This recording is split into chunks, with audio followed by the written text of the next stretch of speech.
predictably quite different. A lot of cultural content people expect to be free at the point of delivery, so business models are very different, and there is a sort of pre-funded culture.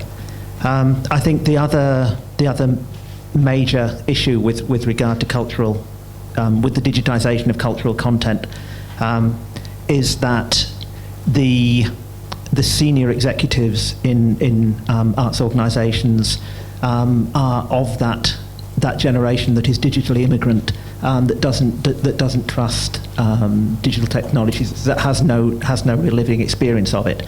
And so I think there is my challenge is to demonstrate the potential of digital platforms to actually enrich the engagement with audience. So it's a question of actually taking these organisations to water. Quite different, I think. Quite different challenge. How many applications can one company put forward? If we've got a number of products that we think are viable, can we put multiple applications in? We will only have one application. We'll only have one project running with a company at any given time. So we can still put in a slate of products. So what we can do is run several different projects in serial rather than in parallel. Oh, okay. So as long as you haven't exceeded the European Union de minimis threshold, yeah, which is 200,000 euros, yeah, then you can put in a series of applications. Okay, thank you. Neil Hillman from the Audio Suite. I'd be interested to know from the individual funds how the loan, investment or grant is structured in terms of repayment terms or taking equity. Are they straight VC arrangements, or are there variations between the funds? Well, for mine, that's very easy. We provide a grant. In most cases, we do have the facility to provide equity as well, where a company requires more, but in the vast majority of cases, it's a straight grant. However, that is structured as a retrospective grant. So you pay an invoice, send us a copy of the invoice and the evidence to frame your bank statement, and then we refund you. We do have an intervention of 75%, so where we put in £30,000, we expect you to put in £10,000. My answer is probably slightly more complex in that it's incredibly flexible. I suppose the nature of 4IP and the fact that we expect a wide, diverse variety of different projects coming through, we've tried not to be too prescriptive about how the fund is structured. It's all up for individual negotiations. So, for example, some of the projects we have coming through now, one of them is potentially looking at taking equity in the business itself. Others are, it's just a straight recoupment as a percentage of the profits coming back. So it's very, very flexible and down to what suits the project best and what suits your business best. There are, I said, a number of other funds available, and they do run across the spectrum. I say the best way to figure out which one is right for your company is to just send me the proposal, or at least the synopsis, and I'll find someone that can help you answer that question. There are obviously some funds have more capacity than others, but obviously it's going to be right for in terms of what your business is going forward. There's no top limit to the DCD fund in theory. I suppose £200,000 would be the top limit. That would leave me with little to do for the rest of the year. It is a grant. There is no expectation of match, though obviously match is desirable and is taken into consideration. It's considerably front-loaded, but it is staged with payments against milestones. Thank you. Yep. If you've got an idea, and this is for Tom principally, but feel free to answer it, it's relevant to the others. You mentioned that there are funds available for IPR, IP registration. How does that work? If you've got somebody approaches you with an idea, they can't really disclose that idea in great detail without IP protection. So how does your funding for that work? You can disclose under an NDA, under a non-disclosure agreement, prior to registering a patent without having formally disclosed and therefore made the patent impossible to file. So you're prepared to do those NDAs? I'm prepared to do those NDAs.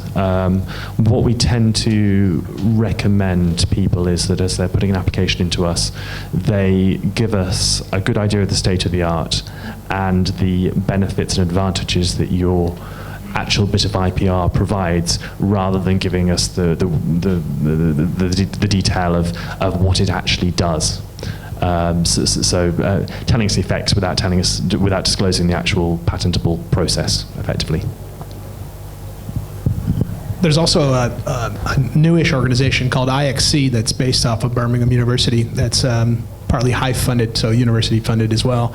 But it's about the commercialization of IP in the widest spectrum of technology companies. And basically, it's a brokerage. So in essence, they not only help you find how to license that technology, but also potential partners as well, and under a NDA as well. Similar sort of arrangement. When I say I'm from IXC, so if anyone would like to find out more, do come and have a chat. I just had one general point to make. During the first of the DCD program funding meetings, one organisation, despite having agreed an NDA, decided not to disclose the sort of the technological USP of the project, which, as it happened through informal discussions, I knew, but I watched what was potentially, I think, a very strong project go down because they chose to keep, that brief kind of technological description to their chests, which was a shame. It is worth saying that the initial filing of a patent, for example, is actually relatively cheap. It's 12 months on when you get to publication that it gets to be expensive. So it's balancing up how much you're willing to put at risk in the first instance. Hi, my name is Lee Skinner from Cindy Creative, and I have a question about the 4IP Fund and connections to broadcast. I'm the guy that sent you the pitch Bible from Canada a week or two ago, and there was a section in the pitch that mentioned potential broadcast of the product, and you showed concern at that. What we're trying to create is a virtual world that will have several million users, and we're going to create a TV show that will be promoted to those users. And what the business aim is to create a TV show that is sustainable just within the virtual world through mobile phone downloads and internet downloads. But I stated that if this thing becomes successful, a television network like CBC, for example, would come to us and say, we'd like to broadcast this on our network. So does something like that jeopardize any potential bid, even though it's not an actual goal or aim to have it broadcast? I would say that in itself, no. I mean, if as a result of doing the project, a broadcaster comes in and says, yeah, that's great, want to broadcast it, that in itself, fine, you don't necessarily have a problem with. It's more about the nature of the content itself. I think both Channel 4 and ourselves are not particularly keen on content that is, I would deem it kind of passive content, but passive viewing content that you literally sit and watch on a computer screen. The fact that it's going out on a computer screen or a mobile screen as opposed to television doesn't really change the nature of the content being effectively passive, sit down and watch it. That's not the kind of content we're looking for. We're looking for things that are fundamentally a lot more engaging, that make the best use of the digital platforms, that a fundamental part of them is that the user themselves has to engage with it, has to contribute to it, has to share it, do whatever you can on a digital platform, instead of sitting there and just watching it on a different screen. I read there's a fascinating article in, I think it was The Independent a few weeks back, about the first ever television advert in the UK, and what it was literally a static image. I think it was for cigarettes, a static image of the packet of cigarettes and a voiceover saying, "Here's a packet of cigarettes, please buy them," or worse to that effect. And essentially, the interesting thing about it is that it was done that way, even though here you're on a new medium, on television, where you have the capacity to have video and moving image, and yet they didn't do it that way because the advertising companies were used to dealing in print and in radio. So therefore, all they knew is to do a static image with a voiceover on it, and it's not making the best use of them. That would be the 3 o'clock fire alarm.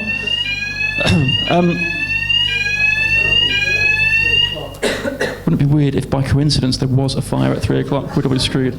It's not making the best use of that medium, and so it's the same kind of rules apply.